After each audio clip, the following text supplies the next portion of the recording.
And also, the next one says, decrease survival in children with leukemia. All right, is this what we want to use our children for as guinea pigs, as Dr.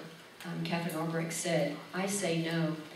As someone who is very sensitized to radio frequency signals, I cannot imagine, as she had said, being in this situation and having my child being exposed. I would not do it. I would absolutely not do it. Nothing is worth our health.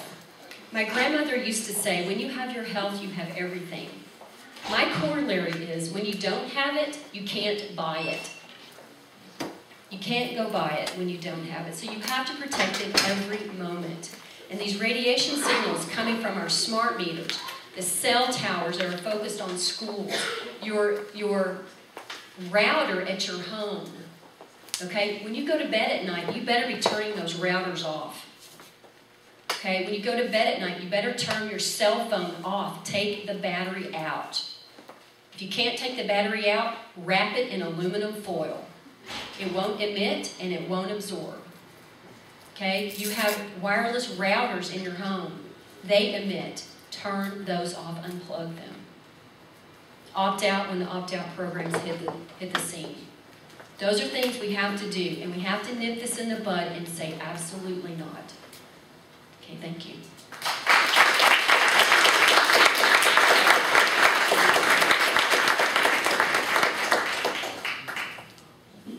Oh, and I have copies of those studies. I'm sorry. I have 30 of them. And the parents that are here, I want you to get them. So 30 copies of the studies will be left right out front by the door.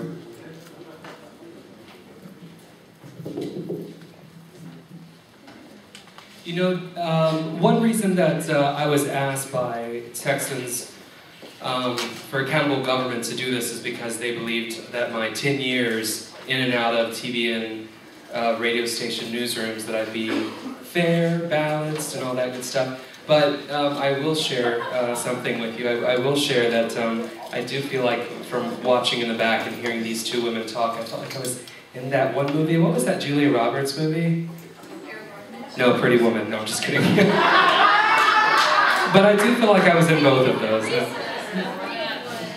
But on a serious note, I do think that it's very interesting to hear all this stuff. And I did thank Aaron Brockovich, Leon Valley style. I want to ask my girl I'm here with, my Catherine, do we have Mr. Simpson? Okay. Well, yeah, let's do that. And this will be the point in time, you guys, where your day has come. If you have some questions that you want answered by experts, this is your time to ask those questions. And also, if you want to hand me a card, a note card, that's fine too.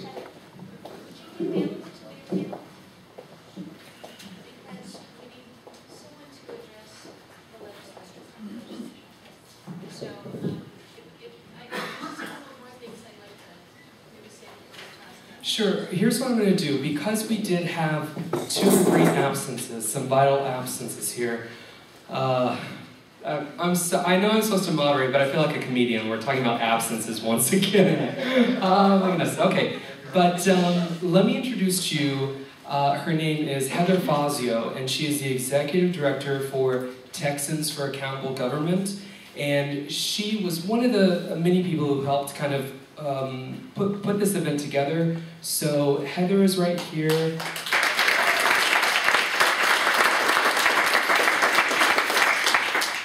And Catherine, did you want to do an introduction, or how do you want to bring her in the mix? Well, I want to thank you first of all for making this happen.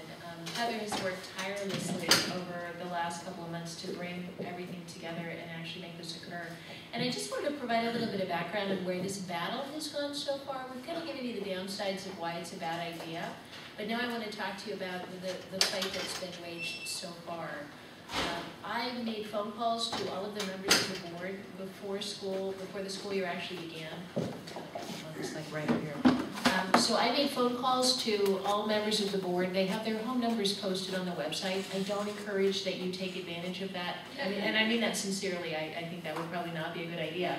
But I actually did call them all at home and had a conversation with virtually every single one of them in anticipation of the school year starting, and said, I have some real concerns, and have you addressed, do you have fair information practices? I mean, there's a whole host of things that privacy advocates and people who do this professionally, there's a checklist that they go through. Anytime you're collecting personally identifiable information about individuals, especially children, there's some pretty high standards that the privacy community has developed. They seem to kind of be clueless about any of that, so that they didn't have any of that put together. I asked them if they had community forums, if they'd held an event like this where people could come out and speak. They said, no, we put it on our website so everybody already knows. And essentially, we're done. Nothing more to say. Goodbye. Thank you. So Katie DeOyos, who, if you could stand up, Katie, she's in the back of the room here. There's Katie. Katie actually flew down here and helped the Hernandez family, Steve and Andrea Hernandez, who are also here. They contacted and reached out to us because Katie and I have been doing some radio on this topic, and Steve and his daughter Andrea heard about that. Heard us, reached out, contacted us, and then said that Andrea didn't want to be a part of it. I know that there are other families that also did not want to be a part of it. So we were starting to sense that the community wanted some help in figuring out how to fight it. So Katie flew down from Dallas and helped them out on the very first day of school. We had a pretty good turnout with people and media and opposition and protest signs and everything else, just bringing it to kids' awareness. Andrea then opted out, and if people want kind of the rundown on that story, Steve Hernandez. Andrea, can you stand up or wave your hand so we can applaud you? Andrea's the 15-year-old Andrea Hernandez honor student here, I think, has just been an extraordinary example to young people all around the country, and also to your peers at your school. Andrea has deeply held religious convictions and believes that this technology, which emits a unique ID number and is needed to get lunch in the lunch line and is needed to actually attend the school, that has some pretty serious biblical prohibitions against using a number in that way, and that would condition kids to accept the mark of the beast. So Andrea then took that battle. Maybe we get Andrea up here on the panel if she'd be willing. Andrea, would you be willing to come up on the panel? Yes.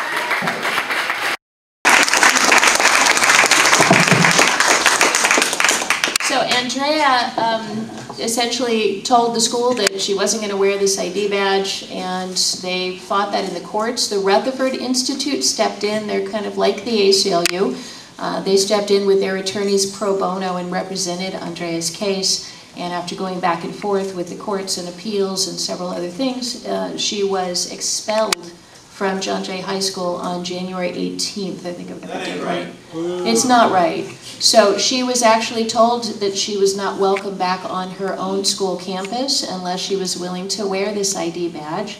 And Andrea, I think, deserves all of our, well, maybe another round of applause, because she said, heck no, not going to do it.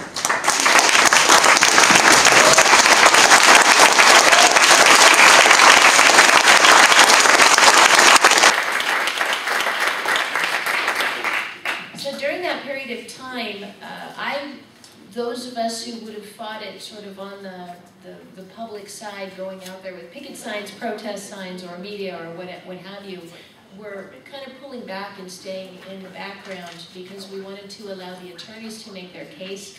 And if you know lawyers, they've got their very specific way to do things, and they don't really want you messing with that and possibly messing up their plans. When that didn't work, though, that was when Heather and I said, you know what, we're going to have to do something ourselves. And that's how this community forum came about. I want you to know, though, that this community forum is just the beginning as far as I'm concerned. Yeah, because, yeah.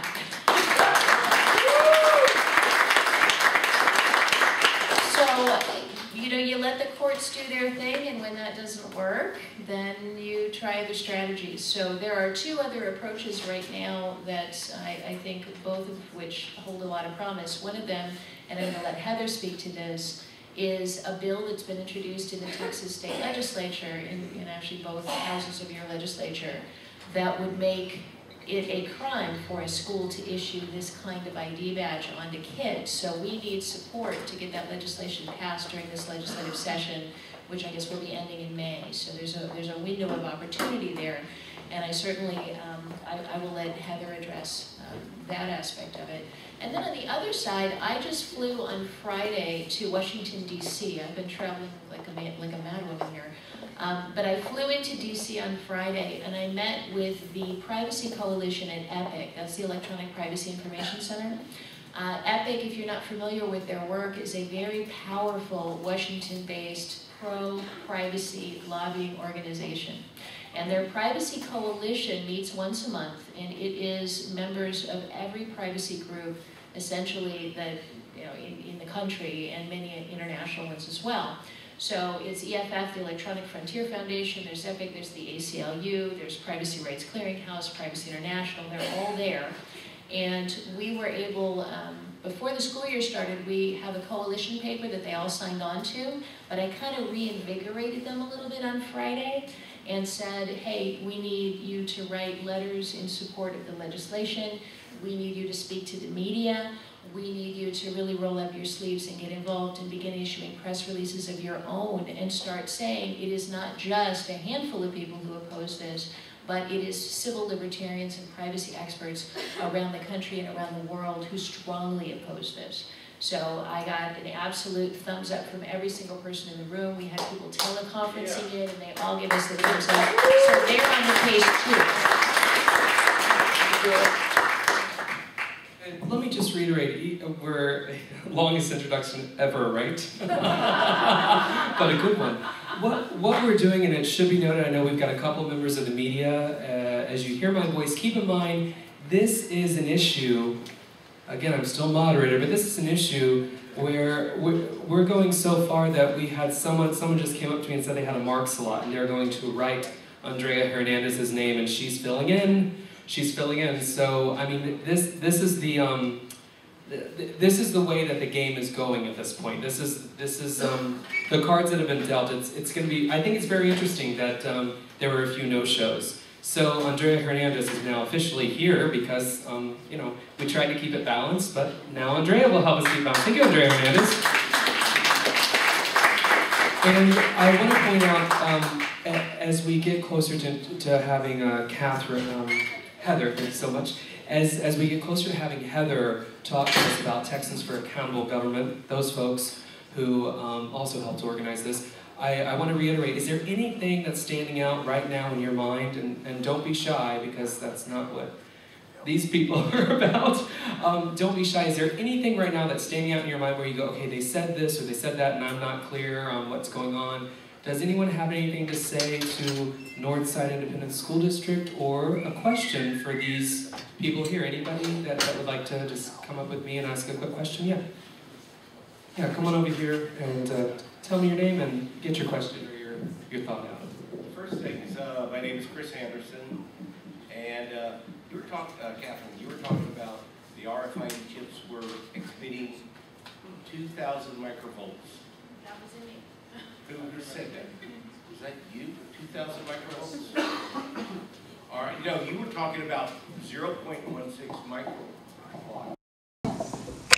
Right. But I heard someone talk about the RFID tags themselves were basically putting out 2,000 microwatts, which is, as opposed to the 0.16 microwatts, a whole lot more. Right, so which is not just multiple times, but thousands of multiple times. Did anyone else hear the 2,000 microwatts? To the smart meter, no, I was referring to these RFID. The RFID chips. So their own documentation shows about a microwatt. So my calculations, given the data that they had in their specs, was 0.16 microwatts per centimeter squared, and that's pretty high per centimeter. It's this big. It's this big. That's pretty strong. Yeah. It's huge. And so, does that answer your question? Yeah, I just heard that 2,000, which is 2 milliwatts, which is a whole lot more. By the way, your average phone puts out almost a watt. But think of power density. It's a different.